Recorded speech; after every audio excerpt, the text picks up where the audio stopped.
5-year-old Thomas is worried about death. 5-year-old Thomas is worried about death.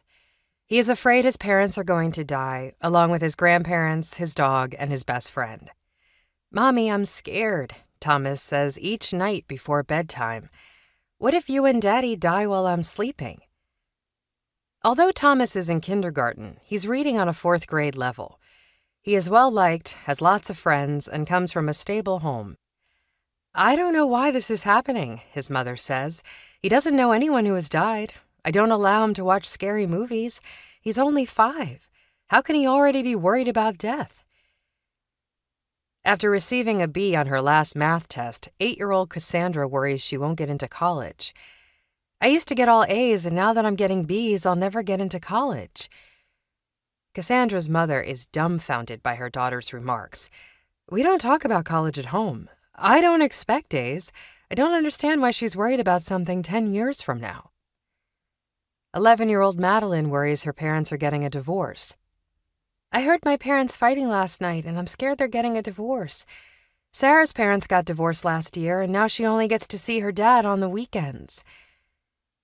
Madeline's mother and father have no intention of getting a divorce and are frustrated by Madeline's reaction to their small argument. "Madeline's always taking things to the next level," her mother says. "I can't get her to understand that sometimes parents fight. It doesn't mean we are getting a divorce. I don't know what to do." Anxiety is the #1 mental health issue among children in the United States, and it has held that spot for over a decade. It also happens to be the #1 mental health issue among adults in the United States, so it's apparent the apple doesn't fall far from the tree. We're an extremely anxious nation. What happens between childhood and adulthood? Are the anxious adults of today the product of the anxious kids of the 50s, 60s, and 70s?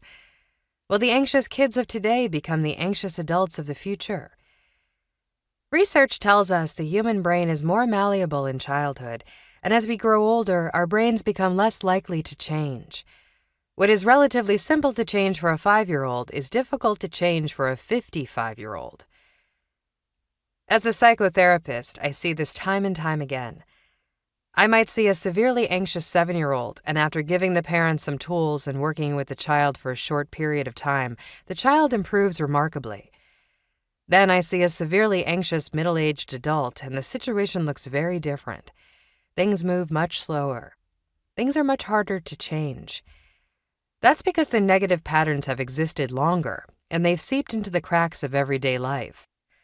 Quite often, issues that could have been remedied in a person's childhood become large obstacles in his or her adulthood. The best time to help an anxious person is during childhood.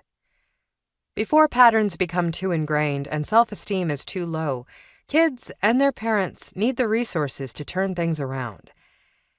This is what this book is intended to do: give parents the information and tools they need to help their children with anxiety. Specifically, to give the parents of smart kids what they need to help their children. As you will see in this book, smart kids think differently than regular kids, and you must parent them differently. We'll get into the definition of smart later, but for now, it's important to know that smart kids worry about different things than regular kids.